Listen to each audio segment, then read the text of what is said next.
నిత్యము క్షేమము కలుగు చేయవాడును. మన జీవితాలలో ఆయన చాలిన దేవుడిగా ప్రతి అవసరము తీరుస్తూ మేళ్ళు అనుభవించేటట్లుగా సుఖపడేటట్లుగా వర్ధిలింపచేసేటువంటి దేవాది దేవునికి తిరిగి ఉదయకాలపు ధ్యానాలలో ప్రవేశపెట్టినటువంటి ప్రభువుకి కృతజ్ఞతాస్తుతులు చెల్లిస్తున్నాను. అలాగనే ఈ యొక్క ఉదయకాలపు కృపావాక్య ధ్యానాలలో పాలుపంపులు కలిగి ఉంటూ మరి ఆ వాక్యాన్ని వింటూ బలపడుతున్న బిడ్డలకు కూడా ప్రభు పేరిట మీకు వందనాలు. ప్రభు పేరిట మీకందరూ కూడా శుభములు తెలియజేస్తున్నాను. ప్రియమైన దేవుని బిడ్డలారా, తిరిగి మరొక ఉదయకాలపు కృపా వాక్య ధ్యానములో ప్రభు ఇచ్చినటువంటి కృపావాక్యాన్ని మనము చదువుకొని ప్రార్థనాపూర్వకంగా మనము ధ్యానం చేద్దాం. ఈ సమయంలో మరి ఇర్మియా గ్రంథము 7వ అధ్యాయము 23వ వచనాన్ని మనము చదువుకుందాం. ఏదనగా, నా మాటలు మీరు అంగీకరించిన ఎడల నేను మీకు దేవుడై యుందును, మీరు నాకు జనులై యుందురు. మీకు క్షేమము కలుగునట్లు నేను మీకు ఆజ్ఞాపించుచున్న మార్గమంతటి యందు మీరు నడుచుకొనుడి. ప్రేమగల తండ్రి, కృపగలిగినటువంటి ప్రభు, ఈ యొక్క సమయంలో మాకై ఇచ్చినటువంటి కృపావాక్యాన్ని బట్టి స్తుతిస్తున్నాం. దాసుని మరుగుపరిచి ప్రభా మీ యొక్క ఆత్మ సహాయాన్ని బట్టి వివరించి బోధించండి. అనేక మందికి ఈ మాటలు దీవెనకరముగా, ఆశీర్వాదకరముగా, ప్రయోజనకరముగా మేలు అనుభవిస్తూ బిడ్డలు ప్రభా ప్రతి విషయంలో కూడా బలపడటానికి నీ బిడ్డలుగా స్థిరపరచబడటానికి కృప దయచేయమని యేసుక్రీస్తు నామములో అడిగి వేడుకుంటున్నాము తండ్రి, ఆమేన్. ప్రియమైన దేవుని బిడ్డలారా, ఇక్కడ మరి స్వయాన ప్రభువు మాట్లాడుతున్నారు. ఆయన మాటలలో మరి ఆయన మనకు ఇచ్చినటువంటి అభయము ఏంటంటే, మీరు క్షేమము కలుగునట్లు మీకు అన్ని విషయాలలో క్షేమము అనేది కలుగుతుంది. అన్నిట్లో కూడా మీరు క్షేమంగా ఉంటారు. అలాగా మీరు ఉండాలంటే ఏం చేయాలి అనేది ప్రభు చెప్పేటువంటి మాట. ప్రభు నిందు ఆనందిస్తాము, ప్రభు వలన పొందుకోవాలని ఆశ కలిగి ఉంటాము. ప్రభు ఆశపడినటువంటి బిడ్డలకు ఆయన ఇవ్వటానికి, చేయటానికి ఆయనకి ఇష్టమే. కానీ ఆ మేలును అనుభవించాలంటే ఆ మేలుకు తగినటువంటి జీవితము, ఆ యొక్క అనుగ్రహం పొందుకోవడానికి కావలసినటువంటి ప్రవర్తన, అది ప్రభు నీలో చూస్తారు. ఆయన ఇవ్వటానికి వెనకాడేటువంటి దేవుడు కాదు. అడగగానే, అడగకముందుగానే ప్రభు అది దాచిపెట్టినట్టుగా, భద్రపరిచినట్లుగా, ఇది నీకే అన్నట్లుగా ఆ విధంగా నువ్వు ఆశపడుతున్నావని ప్రభువు తెలుసు. అయితే ఆ ప్రభు నీకు ఇవ్వాలంటే ఆ తీసుకునేటువంటి నీవు మరి ఇచ్చేటువంటి ఆ దేవుడు నీలో కొన్ని క్వాలిటీస్ ప్రభు చూస్తారు. ఆ క్రమంలో ఇచ్చినప్పుడు ఆ కార్యము నీ జీవితంలో జరగటానికి, నీవు పొందుకోవటానికి అర్హుడుగా అది నీకు అనుగ్రహించబడుతుంది.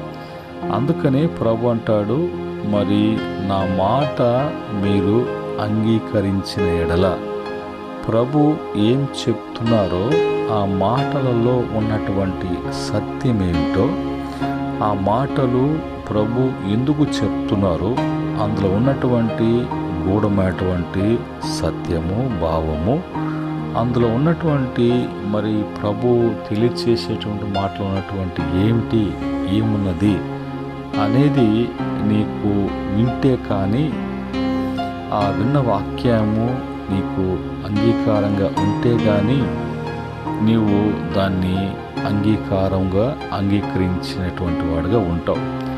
వినకుండా నీకు ఎలా అర్థమవుతుంది? వినిన తర్వాత నీకు అర్థమవుతుంది. వినకుండా నువ్వు అంగీకరించలేవు కదా. అంగీకరించాలంటే దేవుడి మాటను తప్పకుండా వినాలి. అలాగా నువ్వు వింటూ ఉన్నావు అని అంటే నువ్వు చెప్తూ ఉంటావు. ఆయన వింటూ ఉన్నాడు, చేయటానికి సిద్ధమే. అయితే ప్రభు ఆ చేయటానికి నీవు ఎలాగుండాలి, చేయించుకోవాలి అనంటే ఎలాగా అనేది ప్రభు కూడా నీకు తిరిగి ఆయన ఆన్సర్ ఇస్తున్నారు కదా.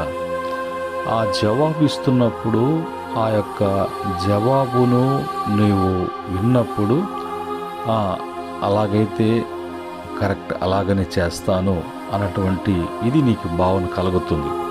కనుక ఆ మాట వింటున్నావు కాబట్టి అది నీకు అర్థమైంది కాబట్టి అర్థమైనటువంటి కోణంలోనే ప్రభు నీకు ఎప్పుడు కూడా బోధిస్తారు కాబట్టి అది నీకు అంగీకారంగా ఉండాలి, నీవు అంగీకరించాలి.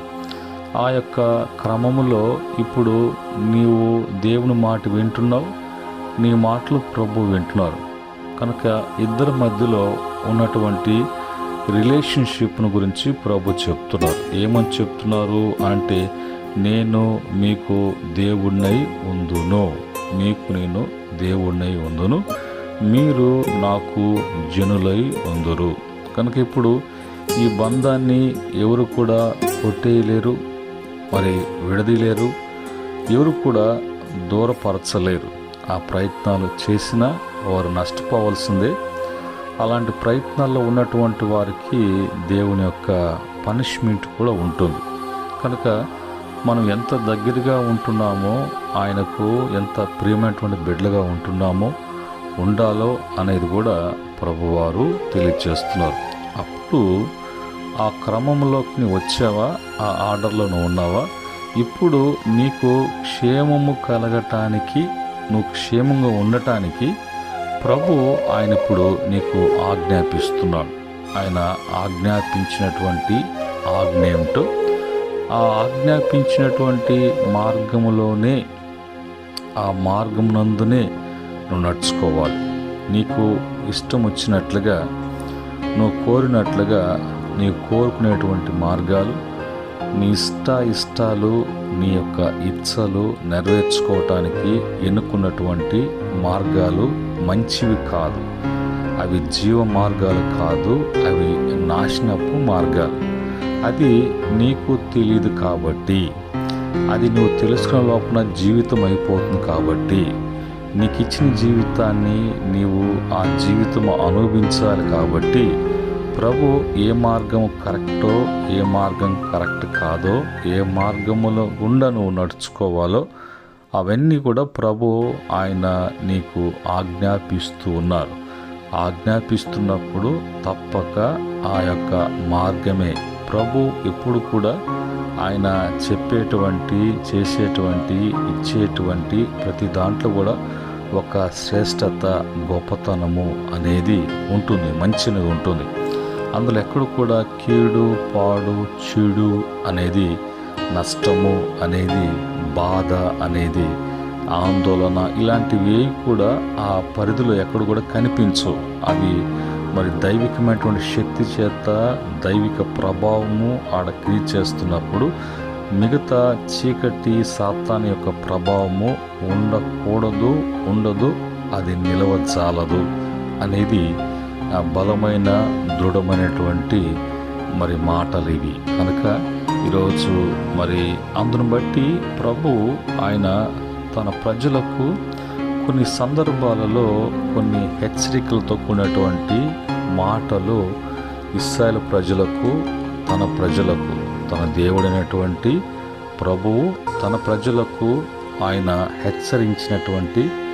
హెచ్చరింపుతో కూడినటువంటి మాటలు కొన్ని ప్రభు ఇచ్చారు. అవేంటి అంటే, నిర్గమకాండము 15వ అధ్యాయము 26వ వచనములో ఉన్నటువంటి మాటలు ఈ విధంగా ఉన్నాయి. మీ దేవుడైన యెహోవా వాక్కును శ్రద్ధగా విని ఆయన దృష్టికి న్యాయమైనది చేసి ఆయన ఆజ్ఞకు విధేయులై ఆయన కట్టలన్నిటినీ అనుసరించి నడిచిన ఎడల ఇన్ని నీలో ఉండాలి, అమర్చుకోవాలి. ఈ క్రమంలోకి నువ్వు రావాలి. నేను ఐగుప్తీయులకు కలుగు చేసినటువంటి రోగములలో, చూడండి, ఐగుప్తీయులు అంటే లోకస్తులు, ఐగుప్తీయులు అంటే చీకటి సంబంధులు, ఐగుప్తీయులు అంటే విగ్రహారాధికులు, ఐగుప్తులు అంటే శరీర సంబంధులు, ఐగుప్తీయులు అంటే వాళ్ళకి ఇచ్చని కోరికను ఆశ నెరవేర్చుకోవటానికి దేనికైనా తెగించేటువంటి మూర్ఖపు మరి ఆ ప్రజలలో ప్రభు అనేకమైనటువంటి రోగాల్ని వాళ్ళని కలుగు చేశాడు. అనేకమైనటువంటి తెగుళ్ళు వాళ్ళకు వచ్చాయి. దేవుని ఉగ్రత ఆ ఐగుప్తు మీదకి వచ్చినప్పుడు వారు తట్టుకోలేక భరించలేక పారిపోయినటువంటి వారు పారిపోయారు. ఇంకా వాళ్ళు కొంతమంది ఆ యొక్క ఎర్ర సముద్రం పడి వారు చనిపోయినట్లుగా మనం లేఖనముల నుంచి మనం చదివినప్పుడు మనకు అర్థమవుతుంది, అవగాహనలోకి వస్తుంది. కనుక వాళ్ళకి కలుగు చేసినటువంటివి మీకు నేను కలుగు చేయకుండా ఉండాలి అంటే, మీరు అలాంటివి మీకు కలగకుండా ఉండాలి అని అంటే, నేను మీకు ఇస్తున్నటువంటి ఆజ్ఞలను కట్టలను మీకు నేను మరి నా వాక్కు చేత నేను ఇస్తున్నప్పుడు అది అశ్రద్ధ వహించి వినండి. ఆ తర్వాత మీరు అలాంటి వాటి యొక్క బారిన పడకుండా, అలాంటివి మీకు ఐగుప్తులకు సంభవించినట్లుగా మీకు కలగకుండా నిన్ను స్వస్థపరిచేటువంటి యెహోవాను, నిన్ను బాగు చేసేటువంటి వాడును, బాగుపరిచేటువంటి వాడును, నువ్వు బాగుగా ఉండేటట్లుగా ఉంచేటువంటి వాడును నేను కాకుండా ఎవరు కూడా చేయటానికి వారికి అధికారం కానీ హక్కు కానీ ఆ శక్తి కానీ ప్రభావము దేనికి కూడా లేదు. ప్రతిదీ కూడా దేవుని యొక్క మాట వినాల్సిందే. అది చీకటైనా, సాతానుడైనా, మనిషి అయినా, అది సృష్టి అయినా, ఏదైనా కూడా ప్రభు యొక్క మాట సెలవు లేనిదే. ఏది కూడా అవి వాటి సొంతగా ప్రవర్తించటానికి, తమ సొంతగా అవి చేయటానికి వేటికి కూడా అధికారం లేదు. అది మానవుడు గ్రహించటం లేదు. మానవుని యొక్క మరి అవగాహనలోకి, గ్రహింపులోకి రాకుండా మానవుడు విచ్చలవిడి అవుతున్నాడు. తద్వారా అనేకమైనటువంటి కష్టాలు, నష్టాలు తెచ్చుకుంటారు. అయితే ఆయన బిడ్డలైనటువంటి మనకు అవి కలగకుండా ఉండాలంటే నువ్వేం చేయాలా అనే విషయాన్ని ప్రభు చెప్తున్నారు. అలాగా మన జీవితాలలో ఇంకా మరి ముందుకు వెళ్ళినప్పుడు ఈరోజు మనము క్షేమము గురించి మనము చెప్పుకోబోతున్నాం. కనుక మన జీవితాల్లో ఎప్పుడు కూడా క్షేమమే జరగాలి. అలాగా క్షేమము కలిగినటువంటి భక్తుడు అంటాడు, నా బ్రతుకు దినములన్నీ కూడా కృపాక్షేమములే నా వెంట వచ్చును, చిరకాలము నేను యెహోవా మందిరములో నివాసము చేసేదను అని అన్నాడు. కనుక ఈరోజు క్షేమములో మరి జరిగేటువంటి కార్యాలు దావీదు భక్తుని చూసినప్పుడు అతను ఏ స్థితిలో ఉన్నాడు, ఏ స్థాయికి తీసుకువెళ్ళబడ్డాడు, అతను ఏ విధంగా అతని యొక్క స్థితి స్థిరపరచబడింది, తనకే కాకుండా తన యొక్క గర్భఫలానికి, వంశవళులకు ఆ క్రీస్తు అయినటువంటి యేసుక్రీస్తు వారు ఈ లోకానికి ఆ వంశం రావటానికి, ఆ వంశంలో వచ్చి ఈ లోకానికి రక్షణ కలుగు చేసి దావీదు కుమారుడుగా, దేవుని యొక్క ప్రియకుమారునిగా ఆయన ఈ లోకానికి రావటానికి ఇంత క్షేమములో ఇవన్నీ కూడా జరగటము అనేది మనం చూస్తున్నాం. కనుక ఈరోజు క్షేమం గురించి వాక్యం ఎద్దుకు వెళ్ళినప్పుడు వాక్యము మనకి ఏం చెప్తుంది, ఏం బోధిస్తుంది, వాక్యాన్ని బట్టి ఏం నేర్చుకోవాలి, ఎలాగ నేర్చుకోవాలి, నేర్చుకున్న క్రమాన్ని బట్టి మనకు కలిగేటువంటి క్షేమం అనేది ఉంటుంది. మరి బైబిల్లో మరి 1 పేతురు పత్రిక 5వ అధ్యాయము 29వ వచనంలో అక్కడ రాయబడిన మాట, వారికి వారి సంతానమునకు నిత్యమును క్షేమము కలుగునట్లు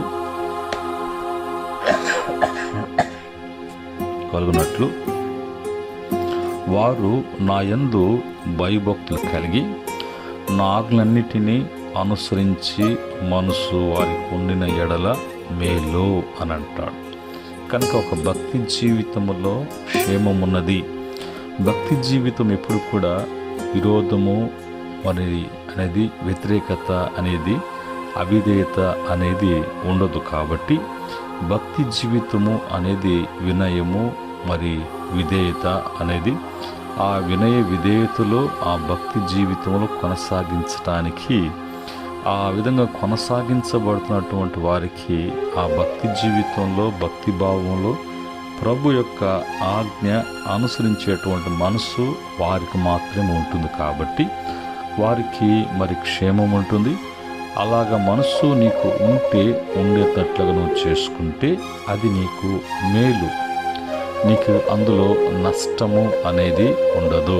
తర్వాత మరి 1 సమూయేలు గ్రంథము 12వ అధ్యాయము 14వ వచనంలో ఉన్న మాట, మీరు యెహోవా యందు భయభక్తులు కలిగి మరి ఆయన మాటను విని ఆయనను సేవించి ఆయన ఆజ్ఞను భంగము చేయక మీరును మిమ్ములను ఏలు రాజును మీ దేవుడైన యెహోవాని అనుసరించిన ఎడల మీకు క్షేమము కలుగును. ఇంత ప్రాసెస్ ఉంది. ఇవేమి లేకుండా మరి నన్ను ఆస్వాదించు, నాకు క్షేమము కలుగు చేయి, నాకు మేలు చేయి, నాకు మంచి జరిగించు అని అన్నీ కోరుకుంటాం. అవన్నీ కూడా ప్రభు ఇవ్వటానికి ఇష్టమే. అవన్నీ చేయటానికి ఆయన ఎంతో ఆసక్తి కలిగినటువంటి వాడుగా ఉన్నాడు నీ పట్ల. అయితే నీలో ఉండవలసినటువంటి లక్షణాలేంటి? అవన్నీ కూడా నీలో ఉన్నప్పుడు ప్రభు ఆ క్షేమాన్ని నీకు అనుగ్రహిస్తాడు. అలాగనే యోబు గ్రంథము 5వ అధ్యాయం 11వ వచనంలో, అట్లు ఆయన దీనులను ఉన్నత స్థలములలో నుంచును, దుఃఖపడు వారిని క్షేమమునకు లేవనెత్తును. అదే మాట మరి కీర్తన 37వ కీర్తన 11వ చరణంలో, దీనులు బహు క్షేమము కలిగి జీవించెదరు. కనుక మనలో మరి 3వదిగా దీనత్వము అనేది ఉండాలి. 4వదిగా యోబు గ్రంథము 36వ అధ్యాయము 10-11 వచనాలలో, ఉపదేశము వినుటకై వారి చెవిని తెరవచేయును, పాపము విడిచి రెండని ఆజ్ఞ ఇచ్చును. వారు ఆలకించి ఆయనను సేవించిన ఎడల తన దినములను క్షేమముగాను తమ సంవత్సరములను సుఖముగాను వెళ్ళబుచ్చెదరు.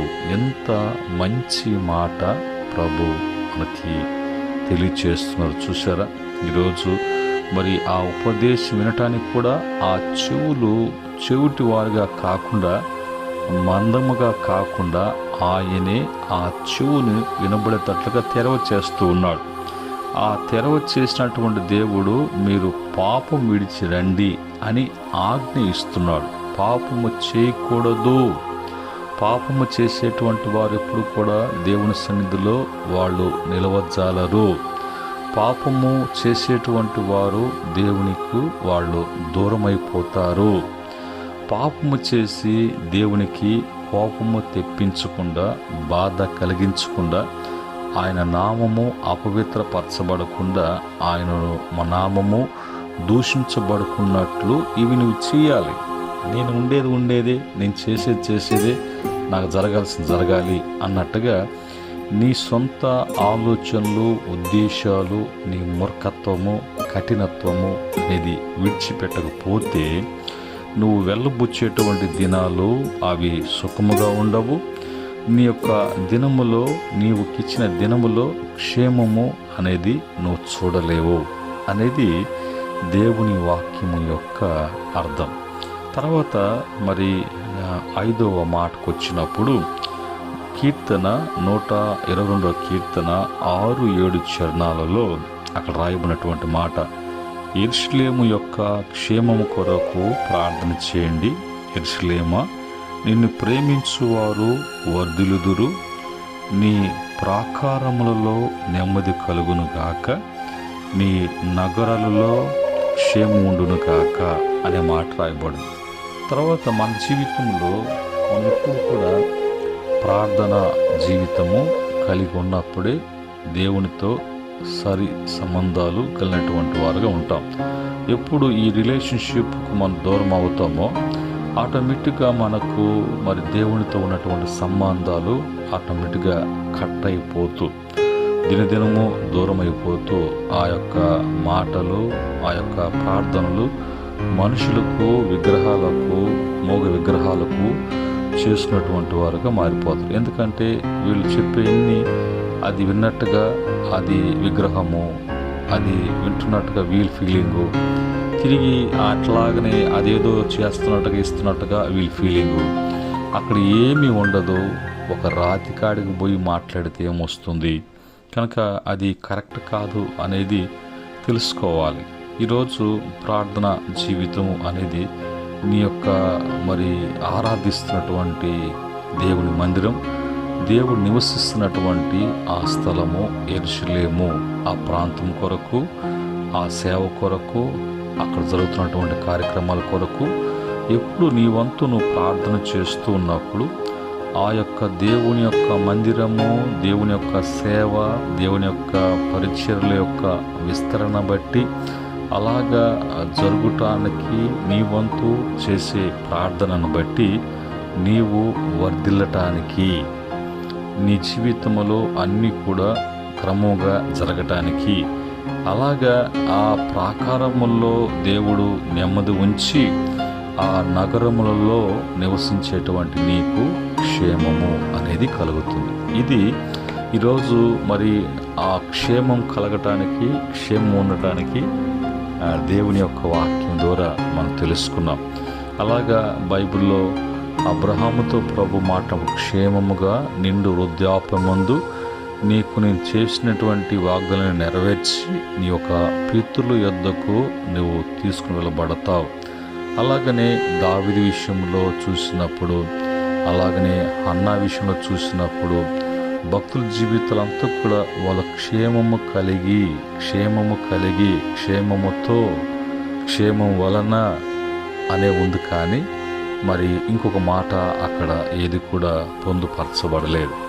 కనుక ఈరోజు ఈ మాటను బట్టి నీకు క్షేమము కలుగున్నట్లుగా నువ్వు చేయవలసినటువంటి మరి విషయాలు ఏమిటో అన్నీ కూడా ప్రభు ఈ యొక్క కృపా వాక్య ధ్యానాల ద్వారా నీకు తెలియచేసినప్పుడు వీటిని విని వాటిని అర్థం చేసుకొని ఆ యొక్క ఇదిలోకి రావటానికి, ఆ మనసుతో ముందుకు రావటానికి, ఆ మనసుతో నువ్వు మరి అనుసరించటానికి ఎప్పుడైతే ఇష్టపడతావో ఆటోమేటిక్గా క్షేమము అనేది నీ యొక్క ఇదికి, నీ దరిదాపుల్లోకి, నీ ఉన్నటువంటి ప్రాంతంలోకి, నీ మీదకు అది ఒక ఆవరించినట్లుగా, నిన్ను అలుముకొని పోనట్లుగా, నీకు అదొక ప్రాకారంగా ఉండునట్లుగా నీ జీవితంలో ఇంకా ఎప్పుడు కూడా నీకు దుఃఖము అన్నట్లుగా, నష్టము అన్నట్టుగా, పాడు కీడు అన్నట్టుగా ఏది కాకుండా